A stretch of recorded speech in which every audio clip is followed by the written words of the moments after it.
Alhamdulillah, alhamdulillahirabbil alamin, wal aqibatu lil muttaqin, wala udwana illa 'alal zalimin. Asyhadu an la ilaha illallah wahdahu la syarikalah wa asyhadu anna Muhammadan abduhu wa rasuluhu la nabiyya ba'dah, amma ba'd. Wa qala Allah ta'ala fil Qur'anil Karim, a'udzu billahi minasyaitonir rajim. Innamal mu'minuna alladzina amanu billah wa rasulih summa lam yartabu wa jahadu bi amwalihim wa anfusihim fi sabilillah ulaika humus shadiqun. Auladil udaba wa banatil adiba. Alhamdulillah, pada sore hari ini atas perkenan kudrah, iradah, ridho serta inayah Allah Subhanahu wa ta'ala, kita masih diberikan kesempatan untuk bisa berkumpul di Masjid An-Nur yang insya Allah siapapun yang duduk berkumpul fi baitin min buyutillah, yakni fil masjid atau di majlis-majlis ilmu, yang di sana kemudian mereka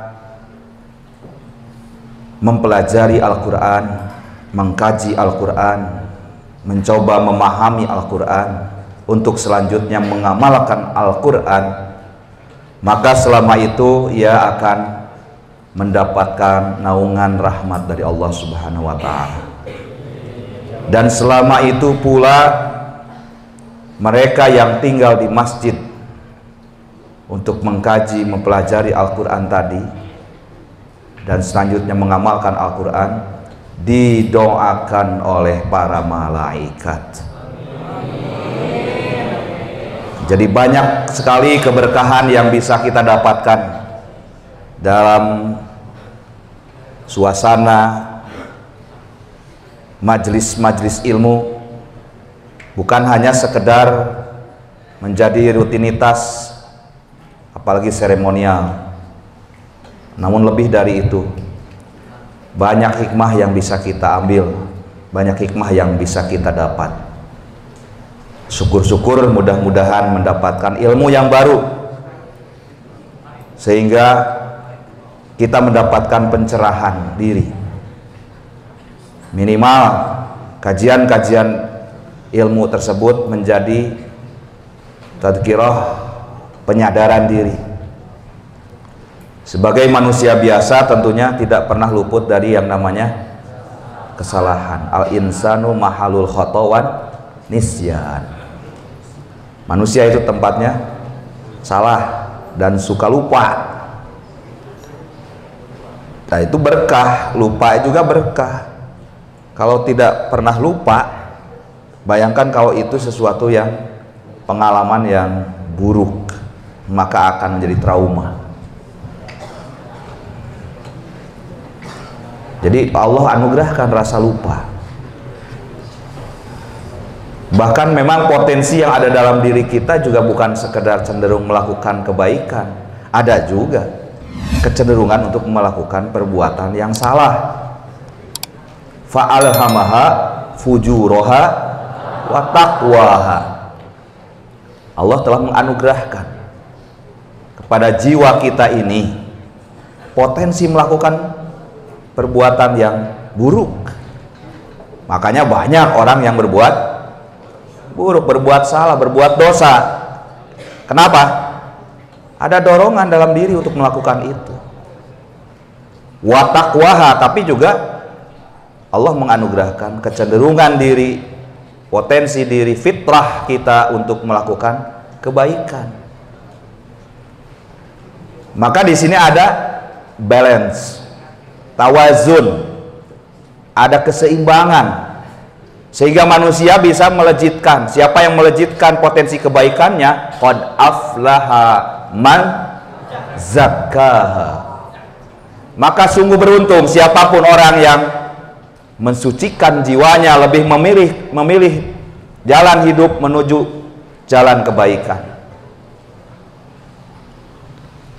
Wa qad khaba man dassaha. Rugi dan celakalah orang yang mengotori jiwanya karena mengikuti keinginan hawa nafsu, memilih jalan kesesatan. Ya, memang realitanya begitu. Hidup itu adalah sebuah pilihan. Jangankan untuk memilih jalan tadi, sekedar beriman dan kufur pun silahkan. Allah tidak rugi. Sekiranya seluruh penduduk dunia ini kufur umpamanya, Allah tetap Allah yang Maha Kuasa. Dan seisi dunia ini manusia beriman pun juga Allah tetap saja Allah. Ibadah adalah refleksi kita atas keyakinan, keimanan dengan wujud ketaatan. Dan itu adalah merupakan wujud dari rasa syukur. Ketika Rasulullah disebut sebagai abdan syakura, hamba yang pandai bersyukur, maka apa sikap yang ia lakukan? Ia lebih giat dan lebih sungguh-sungguh lagi beribadah. Jadi ada hubungan keseimbangan dan keselarasan. Siapa yang merasa dirinya pandai bersyukur, harusnya dia semakin baik ibadahnya. Tapi kalau dia merasa bersyukur sementara ibadahnya tidak baik, bahkan seringkali ditinggalkan, itu sama dengan kufur. Allah menjanjikan la in syakartum la azidannakum wa la in kafartum inna adabi lasyadid. Kalamnya khobariyah. Tapi di sini merupakan peringatan, khobar inkari, di mana banyak orang yang mengingkari atas pernyataan tadi. Jikalau kalian bersyukur, pasti Allah akan tambah keberkahan dari nikmat yang dianugerahkan tersebut. Tapi kalau kufur, sesungguhnya adabku sangat pedih. Hati-hati. Nikmat bisa berubah menjadi laknat jika kita tidak pandai bersyukur. Dengan bagaimana kita bersyukur? Ya, diantaranya dengan melaksanakan ketaatan dalam beribadah, sehingga kita semakin tomak, rakus dalam beribadah, merasa tidak cukup, maka akan terus memperbaiki ibadah, semakin menyempurnakan ibadahnya. Tentu saja yang wajib, bahkan ia pun melakukan ibadah sunnah. Hati-hati kalau kita mulai malas dalam beribadah, meninggalkan yang sunat. Ini sunat selalu saja harus diingatkan. Ba'da sholat selalu sunnah awalan, la takhruju, dan lain-lain. Padahal harus sudah menjadi kebiasaan. Itulah yang sebenarnya akhlak, kebiasaan. Dan kebiasaan ini akan jadi biasa kalau dibiasakan.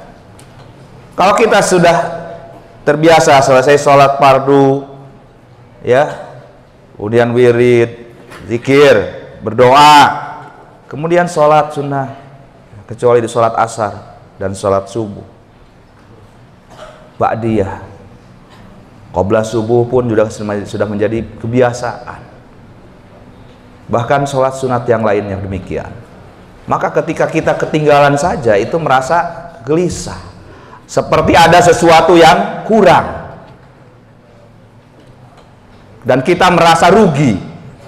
Karena sunnah itu, amalan sunnah itu begitu, dikerjakan mendapatkan pahala, ditinggalkan kita rugi. Rugi, ada kesempatan tapi kita tidak meraihnya. Nah, maka ibadah ini menjadi barometer, menjadi tolak ukur, alat ukur sejauh mana orang itu pandai bersyukur. Jadi semakin baik ibadahnya, pertanda dia semakin bersyukur. Tapi semakin jarang, apalagi meninggalkan ibadah, itu kufur. Dan kufur penyebabnya adalah hati yang sombong. Seperti hanya kisah iblis, aba wastakbara wa kana minal kafirin. Itulah iblis enggan untuk melaksanakan perintah Allah karena dia takabur. Dalam hadis dikatakan, siapa yang sombong di dalam hatinya walaupun kecil, itu bisa menghalangi dia masuk surga. La yadkhulul jannah man kana fi qalbihi misqala dzarrah minal kibri. Karena sombong yang menutupi hati sehingga dia enggan melakukan. Gelas kemudian ditutupi, maka air nggak bisa masuk karena terhalang. Orang sombong begitu. Orang kafir, orang sombong yang menutupi hatinya dengan kesombongan itu, maka a'anzartahum am lam tunzirhum la yu'minun. Diberi peringatan ataupun tidak, mereka tidak beriman. Kenapa? Ditutupi hatinya oleh kesombongan. Jadi hati-hati ini penyakit sombong. Pelajaran apa sekarang? Pelajaran mutolaah. Cetek, gak usah masuk. Permisi modus, mau ke hamam, habis 1 jam pelajaran. Sombong kan? Ada yang begitu? Mana orangnya mana?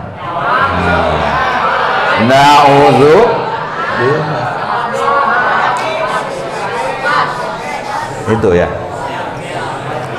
Baik, jadi ada hubungan, korelasi, munasabah antara ibadah dengan syukur. Dan bahkan beberapa term dalam Islam yang berhubungan dengan kebaikan itu akan selaras, sejalan, tidak akan kontraproduktif. Kalaupun terjadi, yang salah adalah gagal paham kita. Jadi jangan pernah membenturkan nilai-nilai kebaikan sehingga jadi kontraproduktif, seolah-olah saling mengalahkan, padahal harus selaras, sejalan. Orang beriman, orang bertakwa, perilakunya baik, tidak sombong, ya, rajin menabung gitu. Orang beriman tenang jiwanya, tentram, bukan hanya dirinya, buat dirinya, tapi juga buat orang lain. Dia jujur, dia giat mujahadah, ya, dia rajin, dia kuat pendirian, istiqomah di jalan kebaikan dan kebenaran. Itu semua selaras. Mafhum mukhalafah sebaliknya, orang yang kufur, bedegong. Apa bedegong? Keras kepala, gede hulu, tong gede hulu bisa asup helm. Eta mah hulu gede, bukan gede hulu ya.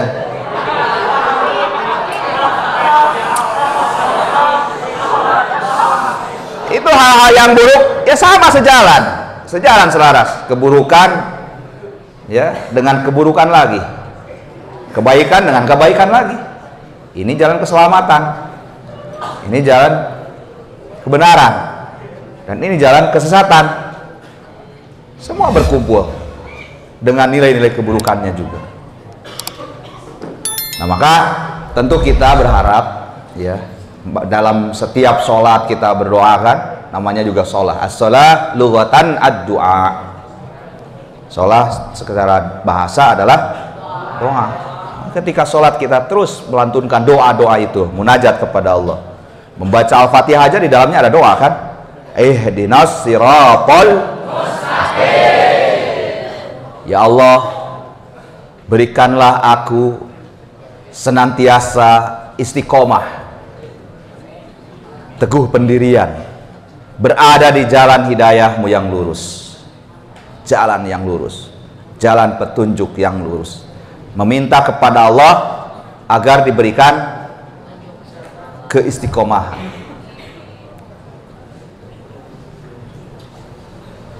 Apa itu jalan yang lurus? Sudah pernah saya bahas ya. Jalannya orang-orang yang dianugerahi nikmat itu adalah orang-orang para nabi, ya, orang-orang yang komitmen dengan kebenaran, saksi yang menjadi saksi atas kebenaran. Dia berjuang membela kebenaran walaupun harus mengorbankan jiwa dan raganya.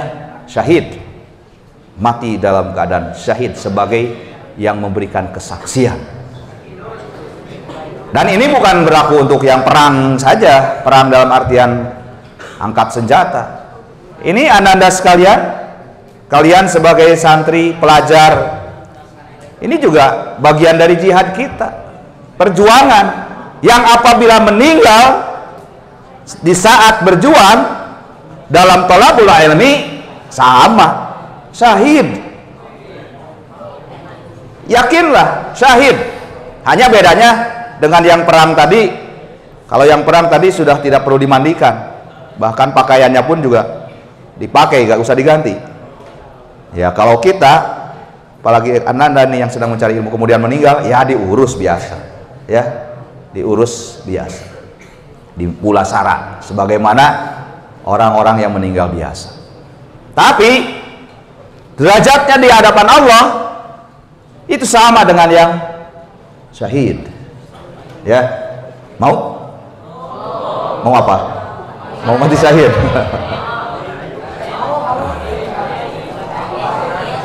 Ikhwan fillah rahimakumullah, a'izzai tulab asyuhada, para santri yang berbahagia, a'izzai tulab al-ahibba, para santri yang tercinta. Idealnya memang hidup kita ini sebagaimana lantunan doa-doa, terutama di doa terakhir dalam wirid kegiatan juga, kita berharap mendapatkan kebaikan di dunia dan juga kebaikan di akhirat.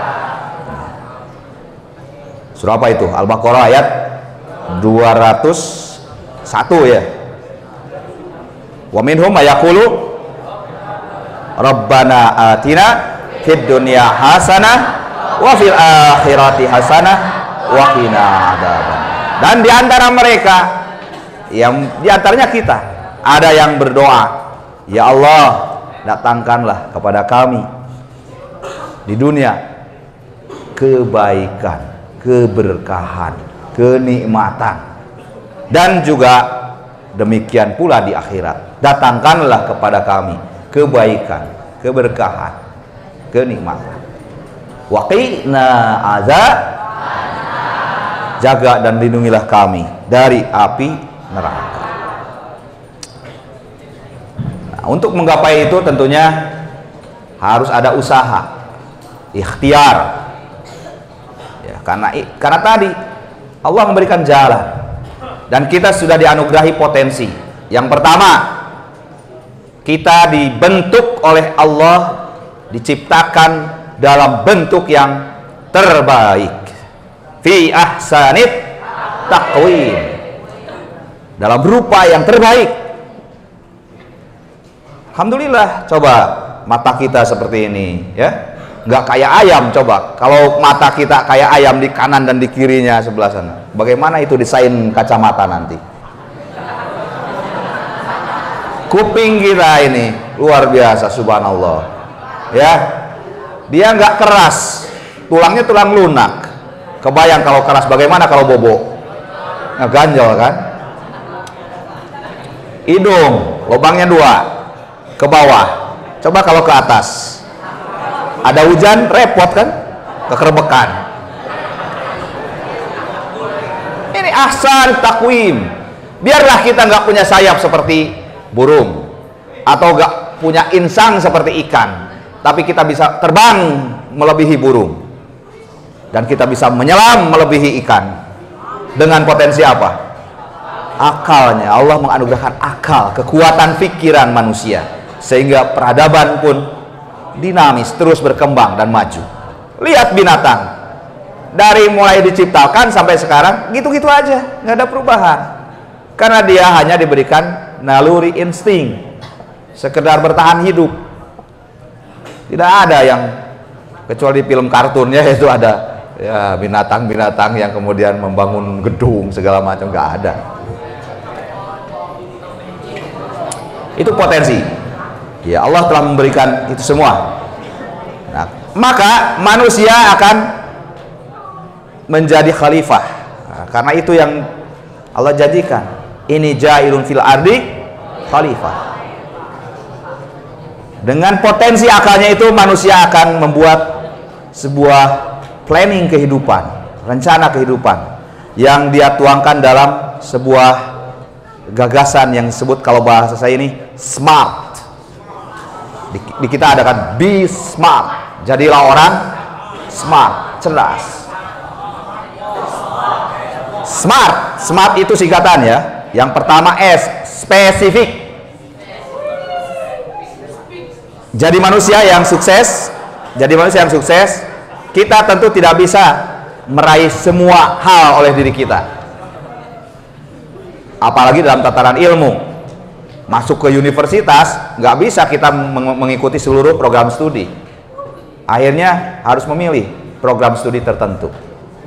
Ya, sekarang aja kan udah mulai di kelas di tingkat aliyah udah mulai ada IPA, IPS ya. Di sekolah ini ada bahasa budaya. Itu sudah nggak bisa segala ilmu kita pelajari karena nggak cukup waktu dan nggak akan cukup umur. Belum lagi ya memang kapasitas daya tampung otak kita terbatas. Jadi susah kalau harus mempelajari semuanya. Akhirnya be spesifik. Jadilah orang yang mempunyai khas, ya, mempunyai kemampuan, ya, fashionnya yang khas. Ya multi talentan ada orang yang begitu, tapi yang multi talent itu juga tidak semua dia bisa. Hanya mungkin karena banyak talent yang dia miliki, jadi seolah-olah ya multi talent. Pada hakikatnya atau pada prinsipnya, be smart itu, jadi orang yang cerdas itu adalah dia akan melejitkan potensi khas yang ada dalam dirinya. Nah, nanti mungkin kalau masuk ke dunia perguruan tinggi, barulah kalian mulai lebih menspesifikkan diri. Kemudian measurable, ya, measurable, terukur. Jadi walaupun cita-cita itu harus, silakan punya cita-cita setinggi langit, tapi harus terukur tetap. Ya, maksud terukur ini ya nanti nalar kita akan membuat sebuah perencanaan untuk sampai ke target tersebut. Halo? Punya cita-cita tidak? Iya. Bagaimana untuk sampai ke cita-cita tersebut? Ibarat meniti tangga, untuk sampai ke tangga yang 100 itu harus meniti dulu tangga ke-1, ke-2, ke-3, ke-4 dan seterusnya. Maka kita akan sampai ke tangga yang ke-100. Tapi tangga 100 bukan tangga yang terakhir. Perjalanan hidup masih panjang. Walaupun ada kalanya orang kemudian jatuh dari tangga 10, jatuh dari tangga 20, atau bahkan berhenti karena mati. Ya. Nah, maka proses ini ya kita lalui. Kalian sekarang ada di pesantren, belajar, masuk tingkat 7, kelas 7, kemudian nanti kelas 8, dan seterusnya. Itu tangga kehidupan, titihan tangga kehidupan. Maka ukurannya tadi, untuk sampai kesuksesan tadi kita punya targetan, ukuran ya. R, realistik. Ya, bisa diwujudkan. Nanti ada attainable ya, bisa diwujudkan secara realistis. Sekalipun tentu jangan kemudian berkecil hati. Karena saya dulu pernah ingat ceritanya si Presiden Amerika, si Barack Hussein Obama itu. Waktu sekolahnya kan dulu dia SD-nya di kita ya, di Indonesia. Itu dia pernah ditanya oleh gurunya, Bama, kurang lebih begitu, kamu nanti kalau sudah besar pengen jadi apa? Dia bilang pengen jadi presiden. Teman-temannya ketawa. Maka pada reunian yang dilakukan olehnya dengan teman-temannya itu, Dia kemudian balik menertawakan. Kalian ingat dulu saya ditertawakan oleh kalian karena saya punya cita-cita ingin menjadi presiden, dan sekarang giliran saya yang menertawakan kalian.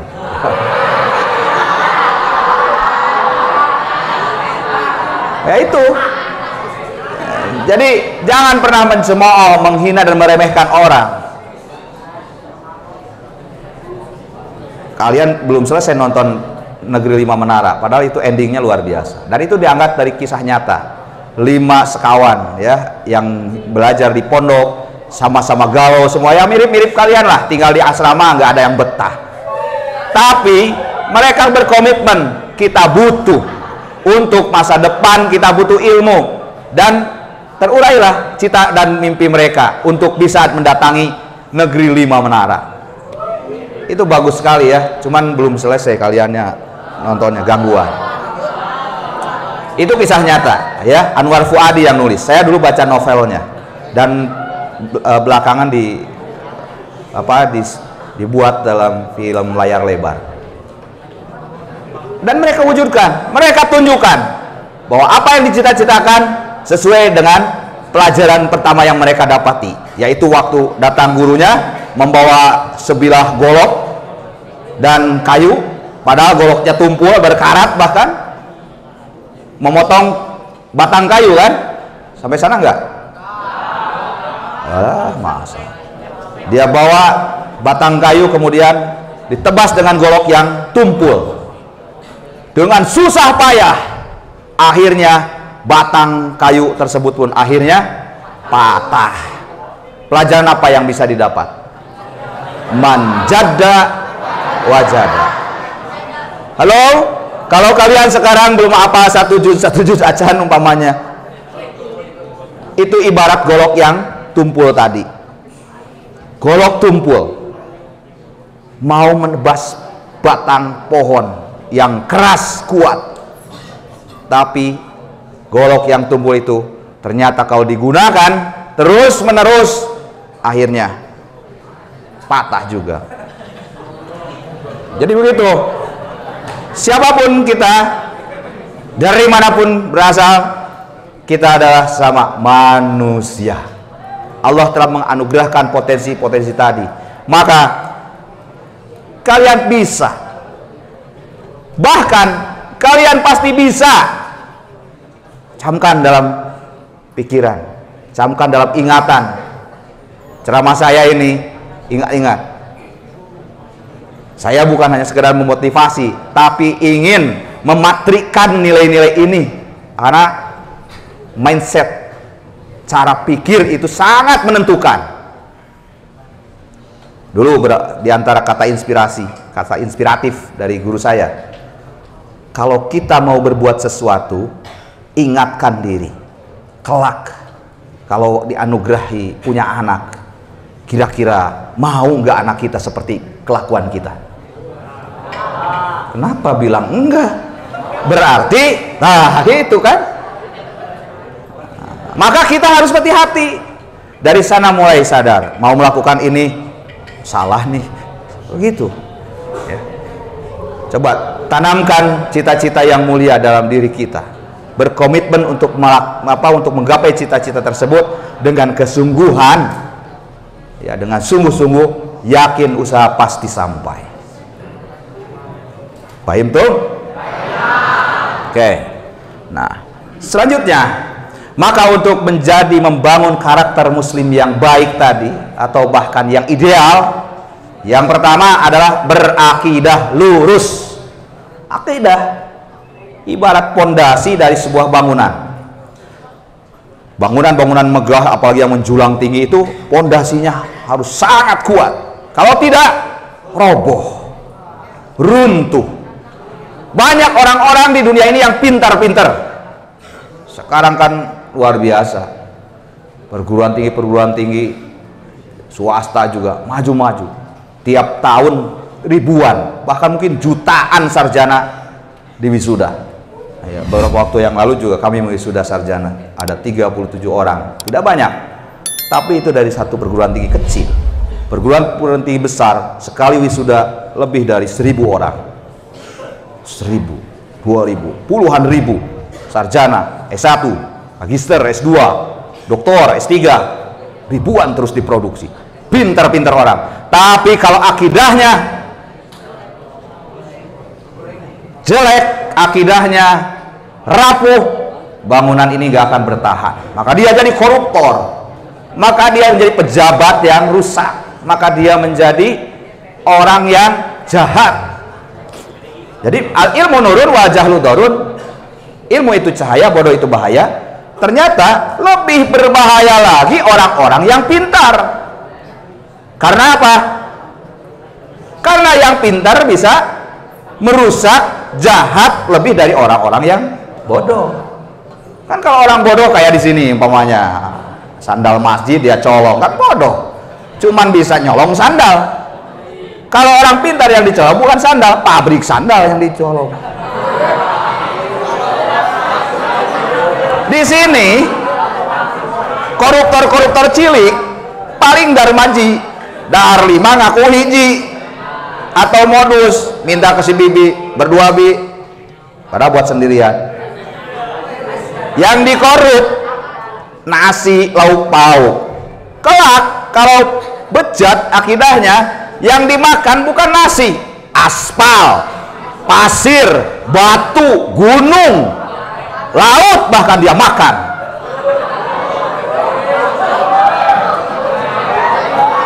Karena apa? Akidahnya. Tadi di Muqaddimah saya baca surah Al-Hujurat ayat 15 kan. Sesungguhnya mereka orang-orang beriman. Innamal mu'minuna alladzina amanu billah wa rasulihi summa lam yartabu. Nih summanya lanjut itu. Sesungguhnya mereka orang-orang yang beriman adalah yang yakin, meyakini akan benarnya Allah dan juga meyakini akan benarnya Rasul. Artinya membenarkan itu adalah mengamalkan apa yang menjadi titah Allah dan Rasulnya. Tsumma lam yartabu, serta tidak ada keraguan-raguan. Dengan modal keyakinan ini akidahnya, maka dia akan jahadu bi amwalihim wa anfusihim fi sabilillah. Dia akan mengerahkan seluruh kemampuan yang ada pada dirinya, dengan hartanya, dengan jiwanya, hingga harus mati sekalipun tidak akan goyah. Fi sabilillah, di jalan Allah, artinya di jalan kebenaran. Ulaika humus shadiqun, itulah mereka orang-orang yang benar, orang-orang yang jujur, orang-orang yang imannya benar. Karena ada orang-orang yang imannya aku-akuan saja, Islamnya cuman nebeng di KTP. Ya, kemarin tuh ada di Buser tertangkap bandar narkoba, namanya Muhammad Soleh, agama Islam, nama ya, tapi kelakuan salah. Nama Soleh, kelakuan salah. Tapi tentu nama itu kan doa dari orang tua ya. Seperti nama-nama kalian ini kan bagus-bagus semuanya. Doa orang tua agar anaknya seperti nama yang ada pada kalian itu. Nah, jadi itu akidah yang benar. Akidah yang benar akan melahirkan sebuah komitmen diri untuk mengamalkan apa yang diyakini kebenarannya. Paham tuh? Yang kedua, ibadah yang benar. Jadi manusia ideal itu adalah manusia yang beribadah dan ibadahnya benar. Emang ada ibadah yang nggak benar? Ya ada, makanya disebut harus ibadah benar itu. Ibadah-ibadah yang tidak didasari oleh ilmu. Karena syarat sahnya ibadah bukan hanya sekedar niat yang harus ikhlas, tapi juga kaifiatnya harus benar. Niat harus ikhlas. Segala yang diamalkan, ya, ibadah dan yang lainnya sama, harus lillah, maka tidak akan lelah. Ya, kalau kita sudah berupaya untuk menjalani apa itu yang menjadi perintah Allah dengan lillah, maka kita tidak akan pernah merasa lelah.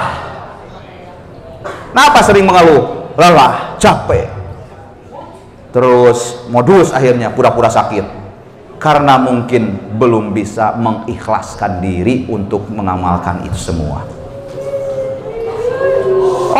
yang ikhlas, ada orang-orang yang bersungguh-sungguh dalam menjalankan keyakinannya. Halo? Kenapa malas-malasan? Itu mungkin karena hatinya belum ikhlas. Paham tuh? Nah, ibadah yang benar, ibadah yang sesuai dengan tuntunan dari Allah dan Rasulnya. Karena demikian Allah mengutus Rasul untuk memberikan teladan. Teladan kemuliaan akhlak sudah pasti, dan juga teladan contoh untuk diikuti, ditiru dalam hal beribadah. Paham tuh? Singapartum, Calantum. Nah, itu ya. Mau direkam ini. Jadi itu ibadah yang benar. Maka di sini kita belajar kan, bagaimana kaifiat sholat ya, atau dari mulai toharoh kan, wudu. Coba wudu harus benar. Yang tertib wudu itu, jangan asal. Jangan ada yang terlewati. Bahkan kalau untuk wudu ini isbagh ya, dilebihkan, boleh, dianjurkan, bahkan dilebihkan. Maksudnya sampai sikut itu jangan pas sikut, lebihkan sedikit ya. Nah, itu isbaghul wudu. Salat dari mulai takbiratul ihram, ruku, sujud, bacaannya pun demikian. Kita tawakuf, mencukupkan diri dengan apa yang dicontohkan oleh Rasul. Kalau Rasul baca itu ya sudah, itu saja, nggak usah ditambah-tambah. Kalau kita nambah-nambah seolah-olah punya pikiran apa yang dicontohkan oleh Nabi itu belum sempurna. Sujud kita harus seperti apa, kemudian tasyahud, bahkan tasyahud pun telunjuknya aja dijelasin. Bagaimana sih telunjuk Nabi ketika tasyahud? Tangan Nabi itu seperti apa? Oh, ternyata dalam hadis dikatakan Nabi itu mengepal 35, isyarat 35. Kemudian tahrikus sababah yuharrikuha wa yad'u biha. Nabi menggerak-gerakkan telunjuknya dan berdoa dari mulai awal tasyahud sampai akhir. Jadi yang digerak-gerakkan itu ada dalilnya. Jangan dianggap apa-apaan telunjuk digoyang-goyang. Sama saja, ngapain? Apa itu? Nungging gitu kan? Kalau sujud kan nungging. Apa-apaan? Bukan apa-apaan. Ada perintah, ada contohnya atau tidak? Kalau ada, ya sudah, kita ikuti itu. Paham tuh? Dari mana tahu? Hah? Tahu dari mana? Tahu dari Sumedang, tahu mah. Kita belajar ilmunya, kita tahu, oh ini ada dalilnya, ini ada hadisnya, begini penjelasannya, syarahnya demikian. Kalau Al-Quran tafsirnya juga begitu. Jadi kita tidak mengada-ada, ya, tidak boleh mengada-ada. Nah, itu ibadah yang benar. Dan yang ketiga, berakhlak yang mulia. Itulah manusia ideal, berakhlak mulia. Nabi sudah memberikan keteladanan itu. Beliau diutus oleh Allah, innama bu'istu li utammima makarimal akhlak. Sesungguhnya aku tiada lain diutus untuk menyempurnakan akhlak. Karena jahiliyah saat itu bukan masalah jahiliyah bodoh tidak mengenal ilmu pengetahuan, tapi manusia kehilangan nilai-nilai keberadabannya, atau bahasa lainnya biadab. Ya, jadi biadab itu tidak beradab. Brojol lahir anak perempuan, perempuan dianggap pembawa sial. Bahkan katanya perempuan itu adalah setan yang cantik. Tapi cantik-cantik juga setan. Itu pikiran jahiliyah. Ya. Makanya pas lahir anak perempuan banyak yang dibuang, dikubur hidup-hidup. Hei, zaman sekarang jangankan bayi perempuan, bayi laki pun dibuang ke tempat sampah, dibuang ke selokan, dibuang ke kloset. Ada kan? Ada nggak? Berarti jahiliyah sekarang lebih biadab lagi daripada jahiliyah dulu. Betul? Betul apa benar? Dulu dianggap biadab orang nenggak minuman keras. Dulu yang ada minuman keras, tuak, khamr.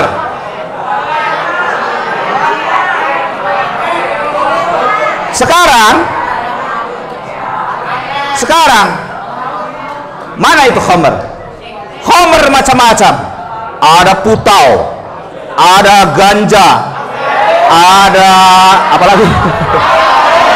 Morfin, ada sabu-sabu, ada cimeng. Ada apa lagi? Udah.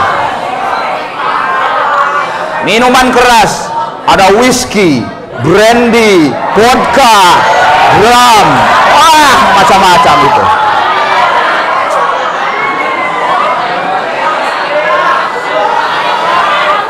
Udah. Ya. Ada ekstasi. Ada orang-orang yang miskin juga. Udah mah miskin di dunia. Dia bikin sendiri, ngoplos minuman keras. Itu apa? Minuman soda itu. Minuman bersoda campur sama Bodrex. Dia beli obat rabies, obat anjing. Dia beli, dia minum 50 butir, dioplos sama obat batuk, dioplos lagi sama baygon, diminum, nggak mudah, mati itu.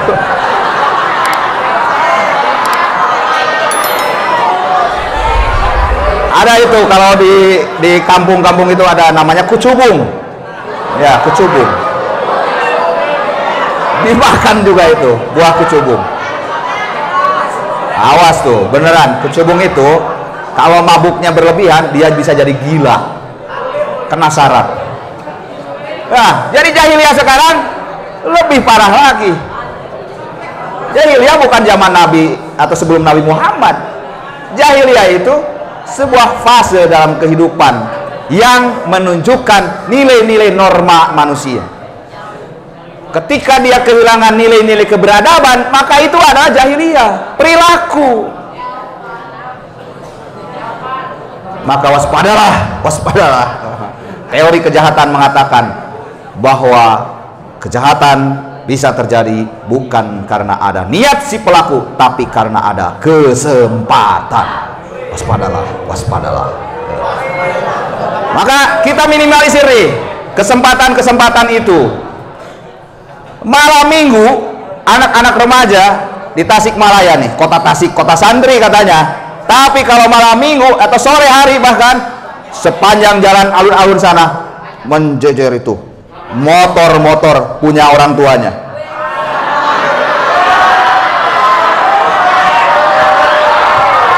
Mana orang Tasik mana?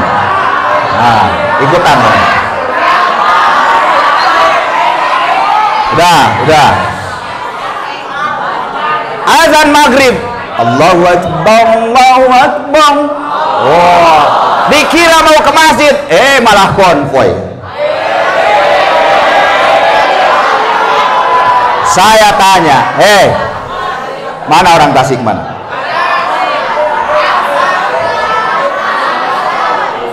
Kemarin, ini Senin kan? Nah, kemarin tuh malam minggu, ikutan nggak? Nah, mana orang Tasik? Ikutan nggak? Kamu kenapa nggak ikutan? Karena ada di sini. Belum tentu kalau ada di sana mah. Ya. Nah, itu kesempatan. Maka ketika kalian tinggal di pondok, tinggal di pesantren, alhamdulillah.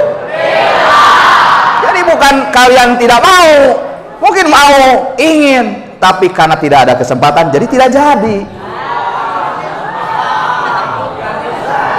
Maka hadapkanlah wajah kita, fakim wajhaka, satu Masjidil Haram, menghadap ke jalan kebaikan. Karena ketika kita menghadap barat, sesungguhnya kita membelakangi timur. Kalau muda kita diisi oleh kebaikan-kebaikan itu ya, belajar dan lain sebagainya, diisi waktu tidak ada yang tersisa, semua diisi dengan kebaikan-kebaikan, maka kita membelakangi timur. Kita artinya meninggalkan perkara-perkara tadi. Setuju? Jadi itu ya akhlak yang mulia. Selanjutnya, menjadi manusia ideal, insan kamil itu adalah yang mempunyai kepribadian yang tangguh, yang kuat ya. Surah Al-Baqarah ayat 247, qala innallaha astafahu alaikum wa zadahu bastatan fil ilmi wal jismi. Nah, itulah pilihan Allah. Ini ke Nabi Daud ya ceritanya, tapi itu adalah idealitas yang kita harapkan. Kita diberikan bastotan fil ilmi wal jismi, mempunyai kompetensi ilmu dan jasmani yang sehat. Karena mukmin yang kuat lebih dicintai, ya lebih baik dan lebih dicintai oleh Allah daripada mukmin yang lemah. Walaupun mukmin yang lemah juga baik, ya, tapi lebih baik lagi jika mukminnya kuat. Bagaimana supaya kuat? Pelajaran bahasa Arab saya tuh ada ya. Nah, diantaranya riyadhah fikriyah, mikir, diasah tuh mikir, matematika itu kan, olah pikir. Riyadhah apa lagi? Riyadhah ruhiyah, rohani kita ya, dengan ibadah, yang sholat, yang khusyuk ya. Dan riyadhah badaniyah, yang olahraga. Jadi jangan kuulen, tahu kuulen? Ngaringkuk ke diem, nggak ada kemauan, ya, hidup lagi masalahnya tuh. Giat olahraga ya, supaya menjadi kuat, tangguh. Nah, apa yang menjadi konsep ideal itu?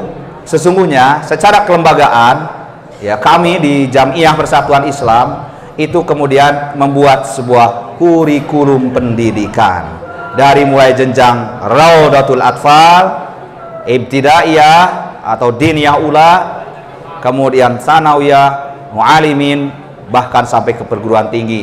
Semua sebetulnya diarahkan ke sana, sehingga visi misi pendidikan pers itu dalam rangka membentuk manusia insan ulul albab ya, yang tafakuh fiddin. Nah, mudah-mudahan itu bukan sekedar harapan, karena kita sedang meniti tangga-tangga itu. Mudah-mudahan nanti lahir generasi yang tafakuh fiddin, diantaranya kalian ya, diantaranya santri-santri di sini menjadi kader generasi yang terbaik. Tidak cukup amin, harus berusaha, berjuang ya, dengan sungguh-sungguh. Mudah-mudahan Allah berikan keluasaan dan terutama kesabaran dalam menuntut ilmu di sini, sehingga ma'atam niyati bitaufiqi wan najah. Mudah-mudahan kalian semua sukses menjalani kehidupan ini. Itu saja yang bisa Ustaz sampaikan. Mohon maaf atas segala kehilafan dan kesalahan dan kekurangan. Aqulu qouli hadza wastaghfirullaha li wa lakum. Rabbana atina fid dunya hasanah wa fil akhirati hasanah wa qina adzabannar. Wassalamu alaikum warahmatullahi wabarakatuh.